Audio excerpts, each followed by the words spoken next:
გამარჯობათ, მოგესალმებით. მე გახლავართ ვლადიმერ ლუარსაბიშვილი, ილიას სახელმწიფო უნივერსიტეტის ასისტენტ პროფესორი. წარმოგიდგენთ სალექციო კურსს სახელწოდებით მე-19 საუკუნის ესპანური ლიტერატურა. ამ სემესტრში ჩვენ გავეცნობით ძირითად მიმდინარეობებს, მეტწილად რომანტიზმს და შევეხებით სალექციო კურსის მეორე ნაწილში ასევე რეალიზმსაც. განვიხილავთ ავტორებს, მათ ტექსტებს და იმ ღირებულებებს, რომლის კულტივირებაც მოხდა მე-19 საუკუნის ესპანურ ლიტერატურაში. გთხოვთ, რომ ვიდეო ლექციების პარალელურად არგუსიდან ჩამოიტვირთოთ სილაბუსი და გაეცნოთ მის აგებულებას. კერძოდ, გთხოვთ ყურადღება მიაქციოთ ჩვენს მიერ გამოყენებულ ძირითად ლიტერატურას და თემებს. ძირითადი ლიტერატურა გახლავთ ფელიპე პედრასა ხიმენესისა და მილაგროს როდრიგეს კასერესის მანუალ დე ლა ლიტერატურა ესპანიოლა, რომელიც გახლავთ 11 ტომეული, თუმცა ჩვენ გამოვიყენებთ მხოლოდ მე-6 და მე-7 ტომებს. მე-6 ტომი ეძღვნება რომანტიზმს, ხოლო მე-7 ტომი კი პოსტრომანტიკულ პერიოდსა და რეალიზმს. ამის პარალელურად იმ სტუდენტებისთვის, რომლებიც არ ფლობენ ესპანურ ენას, მომზადებული არის სალექციო სკრიპტი, რომელიც ატვირთული არის როგორც არგუსში, ასევე ბიბლიოთეკის ვებ-გვერდზე. ლიტერატურისა და სხვა რესურსების გრაფაში სილაბუსში გაეცნობით რამდენიმე გვერდს, ვებ-გვერდს, რომელზეც შეძლებთ გაიღრმავოთ თქვენი ცოდნა აღნიშნული პერიოდის ესპანური ლიტერატურის შესახებ. კერძოდ, ეს გახლავთ სერვანტესის ინსტიტუტის ორი გვერდი და ჰირუკომ, ეს გახლავთ ლიტერატურის გვერდი, რომელზეც არის ესპანური და მისი მომიჯნავე ქვეყნების ლიტერატურები. ძირითადი თემატიკა, მოკლედ რომ განვიხილოთ, ეს არის რომანტიზმის ეპოქა, მისი ზოგადი მიმოხილვა, ისტორია და საზოგადოება, ისტორიული ეტაპები, საზოგადოებრივი ცვლილებები, რომანტიკული პერიოდის ესპანური ენა, რომანტიკული პერიოდის ესპანური ლიტერატურის ზოგადი მახასიათებლები, კოსტუმბრიზმი, ჟურნალისტიკა, დიდაქტიკური პროზა, რომანტიკული პერიოდის ნოველა, რომანტიკული პერიოდის პოეზია და ბოლო ორი ლექცია დაეთმობა რეალიზმის ხანასა და მის ავტორებს, პერიოდის აღწერას და ავტორებისა და მათი ტექსტების პანორამულ გაცნობას. დანარჩენი ინფორმაცია სილაბუსიდან, შეფასების კომპონენტები და ასე შემდეგ, გთხოვთ ჩამოტვირთოთ სილაბუსი და დამოუკიდებლად გაეცნოთ. როგორც მოგახსენეთ, პირველი ნაწილი ჩვენი ლექციის მთლიანად დაეთმობა რომანტიკული ეპოქის ლიტერატურის ისტორიულ ექსკურსს, რომლის ფარგლებშიც ვისაუბრებთ რომანტიკული ეპოქის აგებულებაზე, მის თავისებურებებზე, სპეციფიკაციაზე. ესპანური ლიტერატურა რომანტიკული ეპოქის კონტექსტში განხილვისათვის საჭიროებს თავდაპირველად გაცემას კითხვაზე უნდა გავცეთ პასუხი, თუ რა არის რომანტიზმი. რომანტიზმის უამრავი განმარტება არსებობს, ჩვენ ხშირად ვახსენებთ ხოლმე ჩვენი სალექციო კურსის ფარგლებში მნიშვნელოვან ესპანურენოვან კვლევრებს და ერთ-ერთი ასეთი გახლავთ ნავას რუისი, ლიტერატურათმცოდნე კრიტიკოსი, რომელიც განმარტავს, რომ რომანტიზმის განმარტების სიუხვის მიუხედავად მისი დამაკმაყოფილებელი ფორმულირება არ არსებობს. კიდევ ერთი კრიტიკოსი საკითხს ცალკე გამოკვლევას უძღვნის და ასკვნის, რომ სიტყვა რომანტიკო იმდენ რამეს აღნიშნავს, რომ თავისთავად აღარ განიმარტებაო. საინტერესოა ისტორიული თვალსაზრისით, როგორც ცდილობდნენ ავტორები განმარტებას ტერმინის. რომანტიკოსი ავტორები აქვეყნებდნენ ათასობით მანიფესტს საკუთარი პრეტენზიისა თუ პოზიციის დაფიქსირების მიზნით. მე-18 საუკუნის ბოლოს ფრიდრიხ შლეგელმა ავგუსტო გილერმოს 125 ცალი ფურცლის მეოთხედი გადასცა, რომელიც რომანტიკოსთა განმარტებებს მოიცავდა. რომანტიზმი როგორც მიმდინარეობა განვითარდა პოლიტიკური და ეკონომიკური არასტაბილურობის პერიოდში. ბურჟუაზია, რომელიც მე-18 საუკუნის განმავლობაში ძალაუფლების საფეხურებზე ადიოდა, ატარებდა უკანასკნელ და მწვავე ომს ძველი რეჟიმის წინააღმდეგ. გაწონასწორებული ხელოვნება, რომელსაც კლასიციზმი ქადაგებდა, ვეღარ გამოხატავდა ისტორიული ეტაპების ამსახველ კონფლიქტებს. განმანათლებლობის ეპოქის ბოლო წლებში მოხდა დაშორება ფსევდოკლასიკურ ფრანგულ სქემებთან და მხედველობის ველში მოექცა ისეთი მოდელები, რომლებიც საკუთარ გაუწონასწორებულობასა და დეფორმირებაში უფრო ზუსტად გამოხატავდნენ აღელვებულ თანამედროვეობას და ლიბერალურ ბურჟუაზიული ახალი სახელმწიფოს ჩამოყალიბებისკენ იყვნენ მიმართული. ერთ-ერთი პირველთაგანი, ვინც ტერმინი რომანტიზმი განმარტა, გახდათ ჟან-ჟაკ რუსო. მან გამოიყენა ეს ტერმინი საკუთარ ფილოსოფიურ თეორიებზე მუშაობის დროს.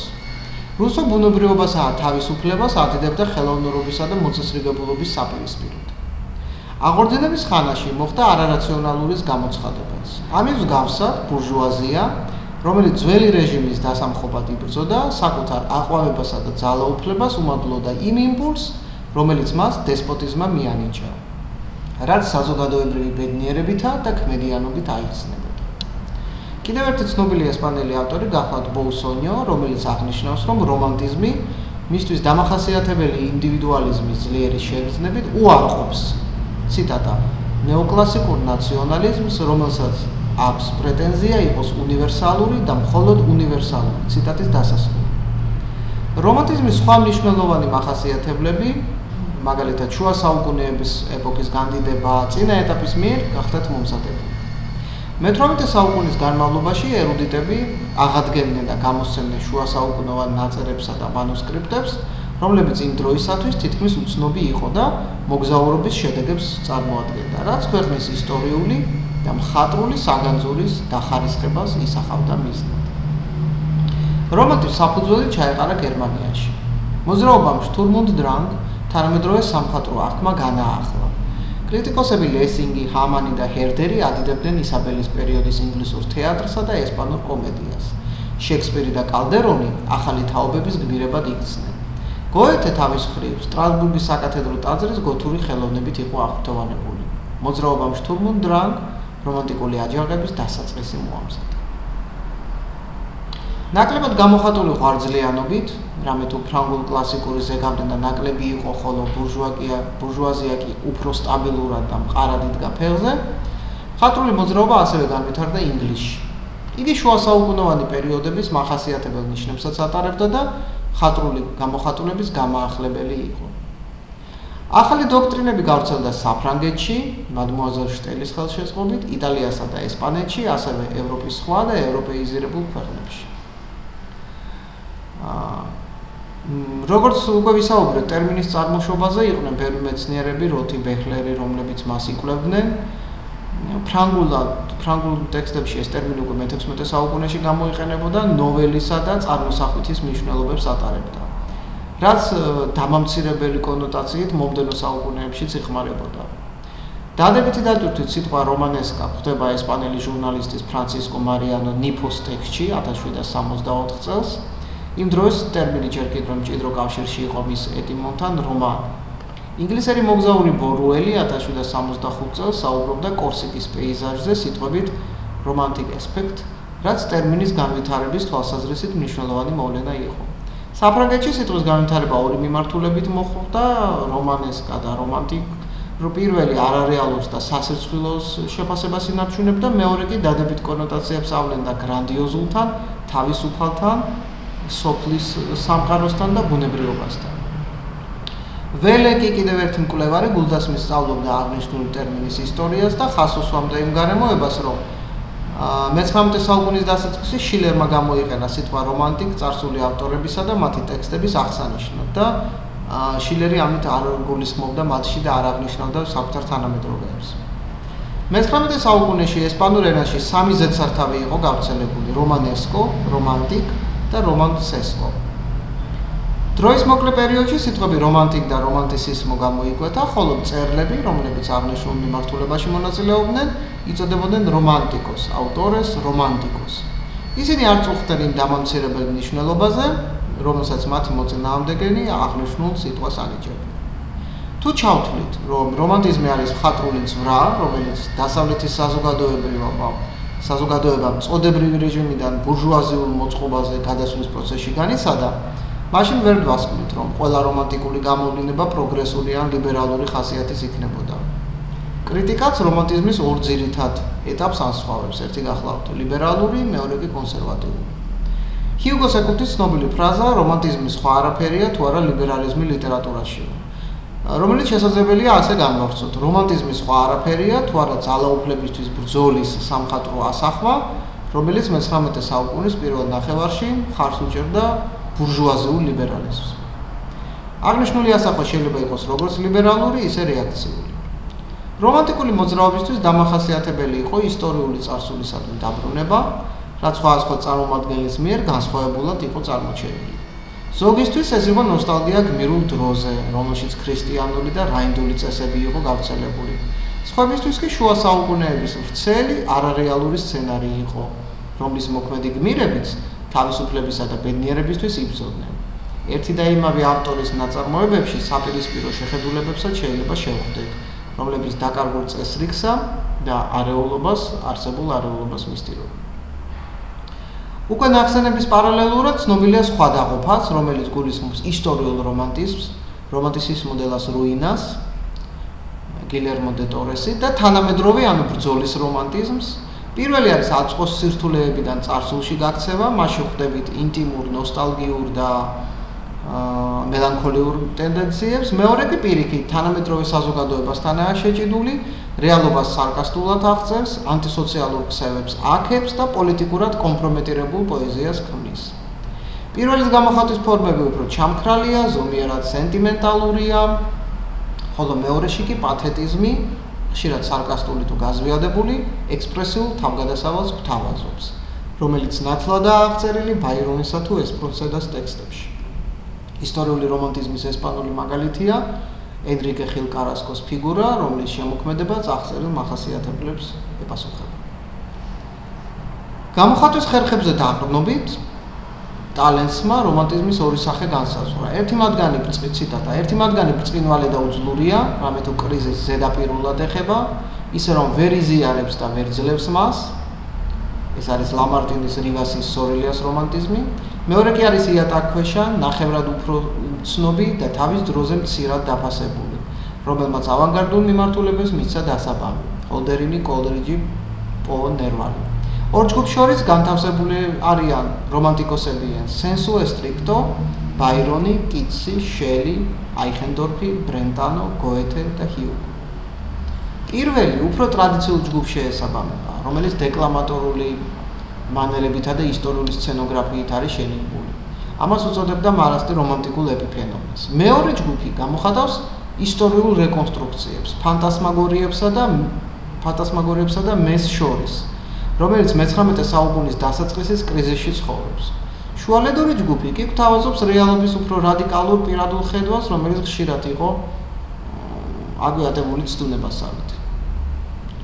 წარსულისადმი გულმოდგინეობა რომანტიკული პროგრამის მნიშვნელოვანი ნაწილია. შუა საუკუნეები ყველა ქვეყნის შემოქმედს იზიდავდა. პირსი კიდევ ერთი მკვლევარი მიუთითებს, რომ ესპანეთში, ციტატა, შუა საუკუნეების პოპულარობის ზრდა მოხდა, ციტატის დასასრული, მე-18 საუკუნის განმავლობაში. ბოუსონიო აღნიშნულ ფენომენს ხსნის როგორც კონკრეტული რეალობის გადიადების შედეგს, რაც თავის მხრივ ეპოქის ინდივიდუალიზმის შედეგია. წარსულის დაბრუნების სურვილი შეეხო ენებსაც, კერძოდ, აღნიშნულ პერიოდში დაიწყო კატალონიური და გალისიური ლიტერატურის აღორძინება. ამ წამოწყებაში პირველი ნაბიჯები გადადგეს ორმა ესპანურენოვანმა რომანტიკოსმა, ბუენავენტურა კარლოს არიბაუმ და ნიკომედეს პასტორ დიასმა. საინტერესოა, რომ მრავალი მწერალი უშუალოდ მონაწილეობდა მე-19 საუკუნის დასაწყისში მიმდინარე გამოთავისუფლებელ ბრძოლებში. თავდაპირველად ნაპოლეონის წინააღმდეგ, შემდეგ კი ბერძნების ბრძოლაში თურქეთის იმპერიის წინააღმდეგ, რომელშიც ლორდ ბაირონი დაიღუპა. ასევე პოლონელების აჯანყებაში მეფეს აწინააღმდეგ. მწერლები მონაწილეობდნენ რევოლუციებშიც, მაგალითად ესპრონსედა 1830 წელს პარიზის ბარიკადებთან იბრძოდა. გმირული განწყობის გაღვივების გარდა, წარსულის რეალობისგან გაქცევის ხიბლიც გააჩნდა რომანტიზმს. აღნიშნულ აუცილებლობას ორიენტალიზმით შეესაბამებოდა. ფუფუნება, ნებიანობა, კოლორიტი და რაინდობა იყო ბურჟუაზიული ცხოვრების ანტიპოდები. აღმოსავლური სცენები კი იყო ის ჩარჩო, რომელშიც რომანტიკოსი ავტორებისთვის საინტერესო კონფლიქტები და სურვილები ვითარდებოდა. სწრაფვა თავისუფლებისკენ, შეუძლებელი სიყვარული, სამოქალაქო ომები და სხვა. წარსულის აღქმასთან დაკავშირებული კიდევ ერთი თემა იყო ნანგრევების არსებობა, მელანქოლია, რომელიც პირადი ფრუსტრაციისა და სოციალური რეალობის პროდუქტი იყო, რაც სევდიან გარემოში გამოიხატებოდა. აღსანიშნავია ეგზისტენციური სევდის არსებობა, როგორც რომანტიზმის რელიგიური განზომილების, სევდიანობის, რომელიც თითქმის ყოველთვის ბრწყინვალე და ხმაურიანი ფორმით გამოიხატებოდა და იგი რომანტიკული ეპოქის დევიზადაც იქცა. საუკუნის უბედურებამ, რამაც მრავალი ახალგაზრდა თვითმკვლელობამდე მიიყვანა, სხვა არაფერის გამოხატულება იყო თუ არა წუხილი იმ კონფლიქტზე, რომელიც ცხოვრებას მოეტანა. რომანტიკოსებისთვის სევდა იყო განგება, კრიზისული ეპოქის შედეგი. გარიდო აღნიშნულ ფენომენს შორსმსწრეტველური მსჯელობით ხსნის. ციტატა: რომანტიკოსი არის თავისუფალი გამოცდის შვილი, მაშინაც კი, როდესაც აღდგება დეტერმინიზმი. ეს ნიშნავს სევდას ან ირონიას და ინდივიდუალურ და მტკივნეულ წუხილს შეცდომის დაშვების წინაშე. ციტატის დასასრული. გაუტანლობა ადამიანს დეპრესიულს ხდიდა, ეს უკანასკნელი უბიზგებდა ალკოჰოლისა და სხვადასხვა ნივთიერების მოხმარებისკენ, რაც თვითმკვლელობით სრულდებოდა.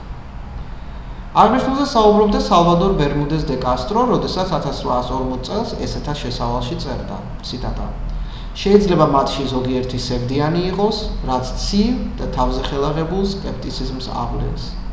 ეს ჩემთვის ცნობილია, თუმცა ჩემი ბრალი როდია.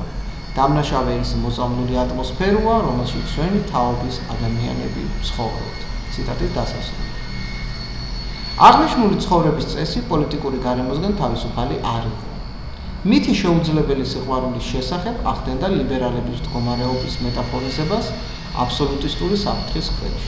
წონასწორობა ყოველთვის ირღვეოდა ტრაგიკული შემთხვევითობით ან სოციალური ზეწოლით, რომელიც წინა რეჟიმის ნორმებს მისდევდა. ხსენებული სევდის ყველაზე უშფოთველი და გაწონასწორებული გამოხატვა იყო ნანგრევებით მელანქოლიური ტკბობა. მსგავსი მნიშვნელობა ჰქონდა სიკვდილის ძიებასაც, როგორც დაკარგული სიმშვიდის აღდგენის საშუალებას. თვითმკვლელობა, როგორც ჭეშმარიტი მოდა, ხსენებული სევდის ყველაზე აგრესიული გამოხატულება იყო. სხვა შემთხვევებში პოეტი ერწყმოდა ბუნებას, განსაკუთრებით მშობლიურ პეიზაჟებს, მშობლიურ მონასტერში დაბრუნების ქვეცნობიერი სურვილი სალიტერატურო მოტივებს ბადებდა.